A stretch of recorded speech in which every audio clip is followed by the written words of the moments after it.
Hi and welcome to this fifth video in the series about genes and genetic testing, and today we're going to be looking at some more exam questions. Okay, so this question here, question 7. Cystic fibrosis is a life-threatening condition that can affect many different parts of the body. It's a recessive genetic trait. Genetic screening can be used to test for the presence of the recessive alleles. Person found to possess recessive alleles is called a carrier. The diagram below illustrates the risk analysis following the screening for recessive alleles of a couple who are planning a pregnancy. Okay, so suggest why cells from the mouth swabs or blood samples are used rather than gametes.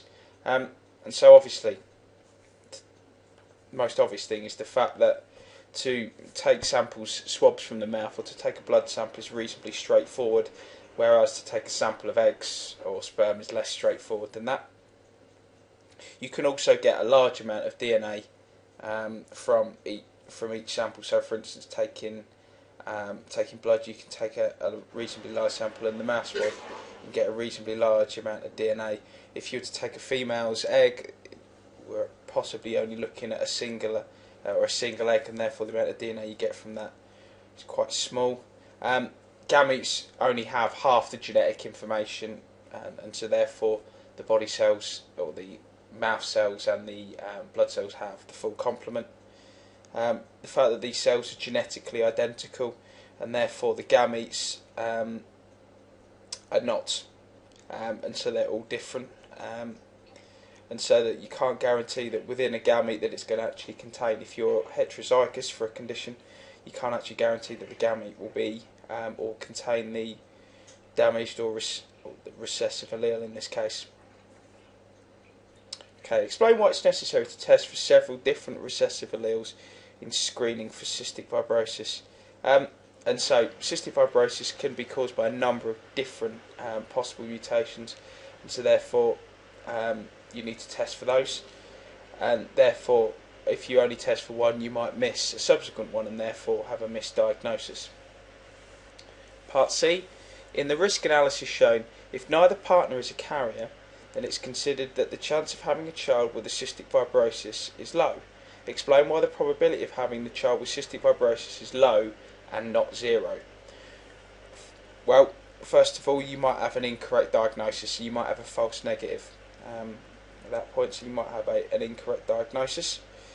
You've also got some of the ideas about the fact that not all the possible mutations have been isolated or identified that cause cystic fibrosis, and so in a very, very small percentage of cases that can crop up. The idea that the mutation can occur within the gametes, and therefore the idea of a mutation in both sets of gametes, the sperm and the egg, is also relevant here, and the idea that the mutation might actually occur post fertilisation, and so the child, although its parents may not be carriers for the disease, could actually randomly mutate and produce this the condition post-fertilisation.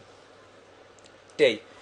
In the risk analysis shown, if one of the partners is found to be a carrier, then screening for cystic fibrosis may be offered to other family members. Explain why the screening is offered to other family members. Well, for instance, they want to know whether they're a carrier, and therefore they can make an informed decision about the action they want to take in the future.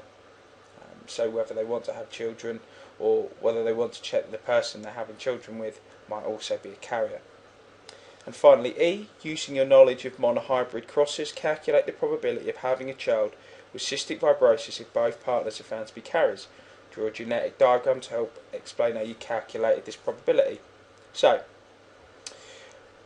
I would write out, first of all, like you would do with any monohybrid cross, write out the F1 phenotype, and so the two individuals are carriers.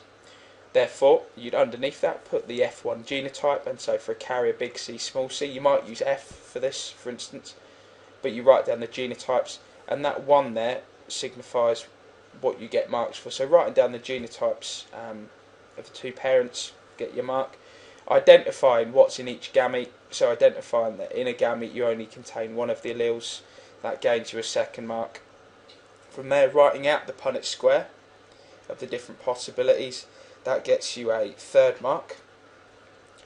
From there, you should identify the F2 genotypes, and so we have 1 homozygous dominant, 2 heterozygous and 1 homozygous recessive.